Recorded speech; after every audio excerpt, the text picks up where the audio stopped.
मित्रहो नमस्कार.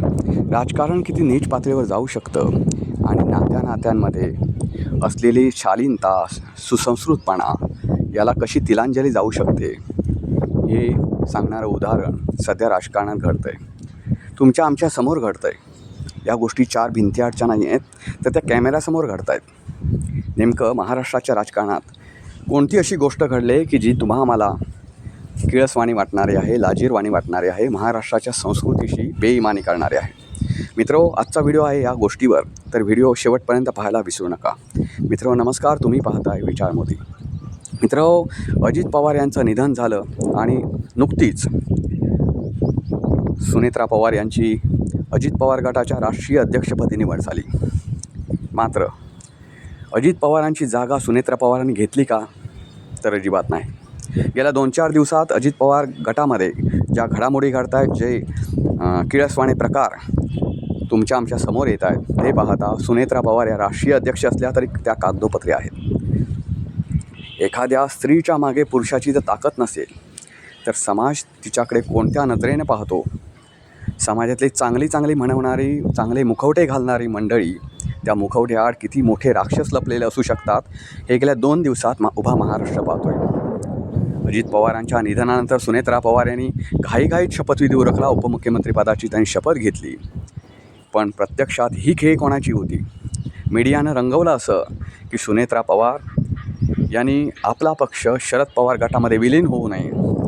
शरद पवार गटातील लोक जी अजित पवार गटाला खायला टपलेली आहेत थोडक्यात, तर त्यांना ती संधी मिळू नये.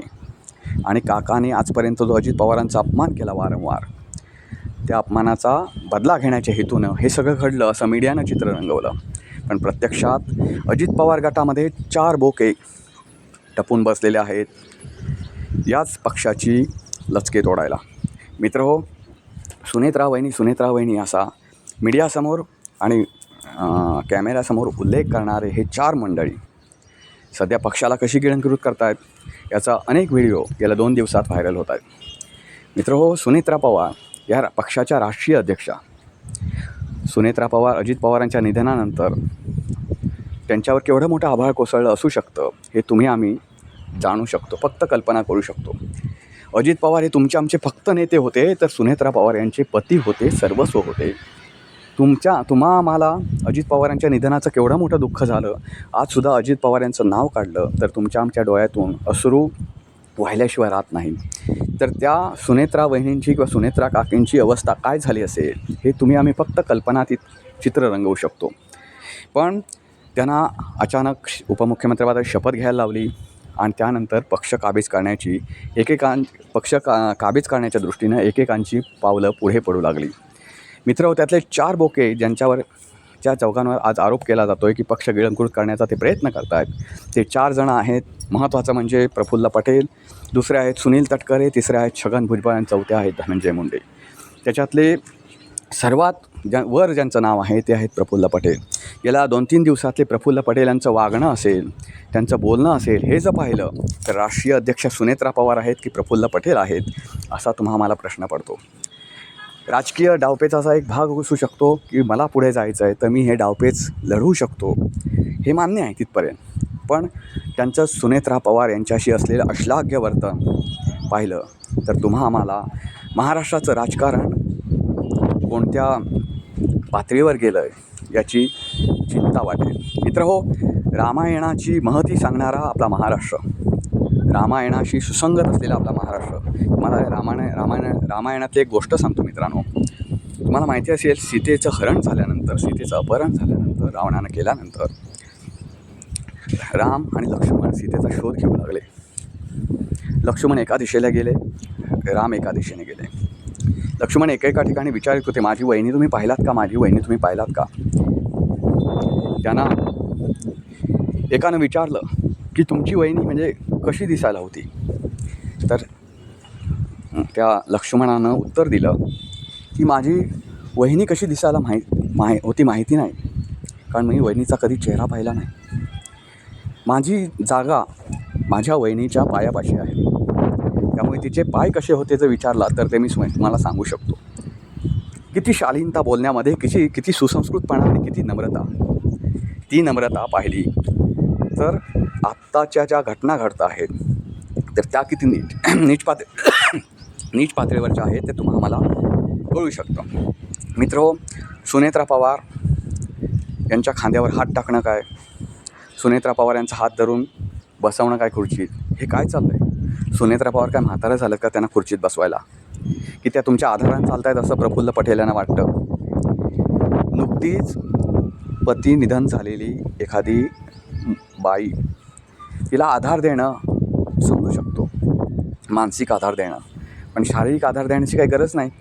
बरं, ह्या सगळ्या गोष्टी कॅमेऱ्यासमोर घडत आहेत. त्यातच सुनेत्रा पवार यांची राष्ट्रीय अध्यक्षपदी निवड झाल्यानंतर एक पत्रकार परिषद घेण्यात आली. त्या पत्रकार परिषदेतसुद्धा सुनेत्रा पवार यांना उठवण्यात आलं. पत्रकार परिषदेतून 2-3 प्रश्नाची पत्रकारांच्या त्यांनी उत्तरं दिली आणि प्रफुल्ल पटेल यांनी त्यांना उठवलं. अरे, राष्ट्रीय अध्यक्ष कोण आहे? राष्ट्रीय अध्यक्ष कोण आहे? हेच प्रफुल्ल पटेल अजित पवारांच्या खांद्यावर कधी हात टाकून गेलेलं कुठे व्हिडिओ असेल तर मला पाठवा. अजित पवारांच्या खांद्यावर हात टाकून गेलेत, अजित पवारांशी सलगी करून राहिलेत, तर असं कधी दिसलं नाही. पण सुनेत्रा पवार यांच्याशी मात्र ते सलगीनं वागतात. आणि हे कॅमेऱ्यासमोरच्या गोष्टी आहेत. तुम्ही आम्ही संशय घेणार नसू तर काय दुसरं काय करू शकतो? दुसरं ह्याच्यात काय करू शकतो मित्रांनो? त्याच्यातच पत्रकार परिषदेच्या अगोदर जी मीटिंग झाली, राष्ट्रीय अध्यक्षपदी निवड करण्यासाठी जी मीटिंग झाली, त्यामध्ये अजित पवार यांचे धाकले चिरंजीव असलेल्या जय पवार यांनी कुठं बसायचं हे प्रफुल्ल पटेल सांगतात. सुनेत्रा पवार कुठे बसणार हे प्रफुल्ल पटेल ठरवतात. मग राष्ट्रीय अध्यक्ष या पदाला एवढे सुद्धा अधिकार असून की त्यांनी कुणी बसावं हे प्रफुल्ल पटेल कोण सांगणार? प्रफुल्ल पटेल हे सांगणार कोण? प्रफुल्ल पटेल एवढेही मोठे नेते नाहीत ज्यांनी पवारांबरोबर एकनिष्ठता बाळगून फक्त नाव कमावलं. शरद पवारांनी त्यांना पुढे आणलं आणि त्यांना मोठं केलं. हेच प्रफुल्ल पटेल यांचं राजकारणातलं स्थान आहे. त्याच्या पलीकडे प्रफुल्ल पटेल यांनी पक्षासाठी खूप मोठे हे आहेत, ब्रँडिंग नेते, असं काही नाही. त्यांच्यामुळे पक्षाची खूप मोठी त्यांच्यावर धुरा सोपवली तर पक्ष खूप पुढे जाईल असंही नाही. प्रफुल्ल पटेल यांचं गावागावात नाव पोचलं आहे, त्यांच्या सभेला प्रचंड गर्दी होते असंही नाही. प्रफुल्ल पटेल यांचं कर्तृत्वच पाहणं, कर्तव्य शून्य असलेला माणूस, फक्त इथे पुढे करायचं आणि आपली पोळी भाजायची, एवढं प्रफुल्ल पटेल यांनी राजकारणात काम केलं. तुम्ही सगळ्या बाजूने बघितलं तरी प्रफुल्ल पटेल यांची याच्या पलीकडे काही कामगिरी तुम्हाला दिसून येणार नाही. मित्रहो, एवढंच नव्हे तर सुनील तटकरे, सुनेत्रा पवार आणि प्रफुल्ल पटेल अशी सगळी मंडळी पत्रकार परिषदेत बसली. प्रफुल्ल पटेल यांनी सुनील तटकरे यांना प्रास्ताविक करायला सांगितलं पत्रकार परिषदेचं. ते प्रास्ताविक करायला उठले म्हणजे तिथून बसून करता येते. तिथे माईक सगळी होती, चॅनलची माईक पडलेली, तर तिथे ते बोलत होते त्यांच्या परीनं. आता सुनील तटकरे हे पहिल्यांदाच काय मीडियासमोर जात नव्हते किंवा मीडियाच्या माईकवर बोलत नव्हते. तरी प्रफुल्ल पटेल यांच्या एवढ्या पत्रकार परिषदा घेतल्या नसतील, एवढ्या पत्रकार परिषदा सुनील तटकरेंनी घेतलेल्या आहेत. पण तरी पण त्यांना सांगा मोठ्याने बोला, असा मोठ्या ह्याच्यात सांगणं आणि आपणच कसे नेते आहोत हे भासवणं, हा प्रफुल्ल पटेल यांचा खटाटोप कशासाठी आहे नेमका? या सगळ्या प्रश्नावर रोहित पवारांनी खूप मोठे प्रश्न उपस्थित केलेत. कसं आहे माहिती आहे, विरोधी पक्ष आहे, पण विरोधी पक्ष असले तरी सुनेत्रा पवार या रोहित पवारांच्या काकी आहेत. जेव्हा एखादं असलं अश्लाघ्य वर्तन पाहिलं जातं तेव्हा अजित पवार या पक्षाकडे पाहिलं जात नाही, तर ते पवार घराण्याकडे पाहिलं जाईल की सुनेत्रा पवार हे अशा वागतात, पवार घराण्याची हीच काही, असं त्याकडे घराण्याकडे जाईल. म्हणजे राजकीय पक्ष तर बाजूलाच राहतील, पण एकूण पवार घराण्याच्या गोष्टींवरच प्रश्नचिन्ह एक उपस्थित केलं जाईल. त्यामुळे रोहित पवारांनी या गोष्टीवर बोट ठेवणं किंवा या गोष्टीवर बोलणं हे चुकीचं नाही. प्रफुल्ल पटेल असतील, सुनील तटकरे असतील, धनंजय मुंडे असतील. आता या धनंजय मुंडेंची नावं फक्त पडद्याआडची आहेत. त्यांनी काय खूप मोठं असं त्याच्यामध्ये पुढे केलं आहे किंवा सुनेत्रा पवारांशी काहीतरी असलं वर्तन केलं आहे किंवा सुनेत्रा पवार यांना काहीतरी असं त्यांचे हक्क हिरावून घेण्याचा प्रयत्न केला असं सध्याचं तरी दिसत नाही. पण हे जे 2 बोके आहेत त्याच्यातला एक प्रचंड महाबोका आहे म्हणजे तो प्रफुल्ल पटेल. त्यांनी जे हे गोष्टी केल्या, पक्ष ताब्यात घेण्याचा प्रयत्न चालवला, हे सरळ दिसतंय. अजित पवारांच्या धाकल्या चिरंजीवांना सांगणं की इथे बसा, सुनेत्रा पवारांना सांगणं इथे बसा. सुनेत्रा पवारांनी 2-3 प्रश्नाचीच उत्तर द्यायची आणि त्यांना तिथून बाहेर काढायचं. हे जे षडयंत्र आहे त्यांना बोलण्यापासून रोखणं, हे राष्ट्रीय अध्यक्ष म्हणून ज्याची निवड केला आहे त्यांची अशी गळचेपी.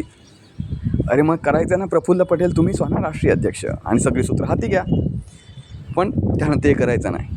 त्यांना असं वाटतं की आपण खूप मोठे राजकारणी आहोत आणि आपण ह्याच्यात अनेक पक्षी मारले की सुनेत्रा पवार यांना अध्यक्ष करून अजित पवारांचा वारसा चालवण्याची संधी दिल्याचं मी किती मोठ्या मनाचा आहे असं दाखवलं, असं कोणी मानणार नाही प्रफुल्ल पटेल. शरद पवार ज्या चाली खेळतात किंवा पवार घराणं जे चाली खेळतं ना राजकारणात, त्या अशा त्यांच्या ह्या चालीपुढे तुमची चाल काहीच नाही. तुमची चाल तर 2 मिनिटात मीडियासमोर आली. त्याच्यामागचं तुमचं वर्तन हे सगळं 2 मिनिटात मीडियासमोर आलं. कारण तुमच्या पक्षातली जी लोकं आहेत ना, त्यांना मीडियाच्या माईक समोर ओपन आहेत, सुरू आहेत, हे सुद्धा त्यांना कळत नाही. इथपासून आई शिकवण्यापासून मीडियासमोर बोलताना आई शिकवण्यापासून तुमची तयारी आहे करायची म्हटली तर. तुम्ही पत्रकार परिषदा घेताच कशाला? तुम्हाला जर 2 मिनिटात जर बोलायचं असेल, पत्रकारांच्या प्रश्नांना उत्तर द्यायचं नसेल तर. महत्त्वाचं म्हणजे पत्रकार हल्लीचे मॅनेजर असतात, ते तुम्हाला काय जास्त विचारणार नाही. मॅनेज प्रश्न असतात तेवढेच विचारतात, तुम्ही बोलतील तेवढंच दाखवतात. बाकी त्यांना प्रश्न पडत नाहीत आणि पडले तर विचारित नाही. एवढी पत्रकारिता नीच पातळीवर जाऊनसुद्धा तुम्हाला एवढी भीती कसली वाटते की सुनेत्रा पवार काहीतरी चुकीचं बोलतील? एवढी का वाटते? सुनेत्रा पवारसुद्धा खासदार होत्या, काय पहिल्यांदाच हे आल्या नाहीत. फक्त ठीक आहे, उपमुख्यमंत्रीपद अनुभवी आहेत, त्या सगळ्या गोष्टी मान्य आहेत. पण ते मीडिया असेल, लोक माफ करतील, त्यांना अनुभव यायचा आहे असं समजून. याच्यामध्ये तुम्ही राष्ट्रीय अध्यक्ष त्यांची निवड करताय आणि तुम्ही त्यांचेच अधिकार, त्यांच्या ज्या काही बाबी आहेत त्यांच्यावर तुम्ही अंकुश ठेवता. असं एवढ्या ठेवणार तुम्ही कोण? आणि महाराष्ट्र हे उघड्या डोळ्याने बघेल असं वाटतं? पवार घराणं या गोष्टीकडे उघड्या डोळ्याने बघेल असं वाटतं? आणि त्याच्यावर रोहित पवार जर बोलले तर रोहित पवार तुमचा पक्ष गिळंकृत करायला निघालेत असं तुम्हाला वाटणं हे केवढं मोठी गोष्ट आहे. केला गिळंकृत पक्ष. हो, पवारांच्या रक्ताचाच पक्ष आहे ना हो. अजित पवारांना राजकारणात आणलं शरद पवारांनी. ठीक आहे, त्यांना थोडंफार काय म्हणतात ते, थोडंफार झुकतामाप मिळालं नसेल, शरद पवारांनी त्यांना थोडंफार अवेरलं असेल, पण राजकारणात बोट पकडून अजित पवार शरद पवारांचंच आले ना, काय प्रफुल्ल पटेलांचं बोट पकडून आले नाहीत. त्यांनी थोडंफार त्यांच्याकडे दुर्लक्ष केलं असेल. ह्या सगळ्या गोष्टी मान्य आहेत. राजकारणात एवढं चालू राहतं. कोण कोणाला हल्ली देतो सांगा? सक्का भाऊ देत नाही एवढं. पण अजित पवारांना एवढं त्यांनी दिलं आणि त्यांनी पक्ष गिळंकृत केला, तर तुम्हाला एवढं का लागलं? पवार घराणं म्हणून ते फोडण्याचा तुमचा बेत होता का? त्यांचं बघून घेतील ना. तुम्ही मोठा आधार देण्याचा प्रयत्न करून जे टच करणं, वेगळ्या हेतून सुनेत्रा वहिनी टच करण्याचा जो प्रयत्न करताय ते कारण तुम्ही काय पवार झालात का? प्रफुल्ल पटेल? या सगळ्या गोष्टीवर मित्रांनो तुमची मतं काय आहेत? राजकारणात हे चाललेलं, राजकारणात विशेष करून अजित पवार गटात जे काही गोष्टी चालल्यात त्याबाबत तुम्हाला काय वाटतं नक्की कॉमेंट बॉक्समध्ये कळवा. व्हिडिओ आवडला तर लाईक करा, शेअर करा, चॅनलला सबस्क्राईब करायला विसरू नका. पुन्हा भेटू, पुन्हा चका अशा नवीन व्हिडिओज. तोपर्यंत नमस्कार.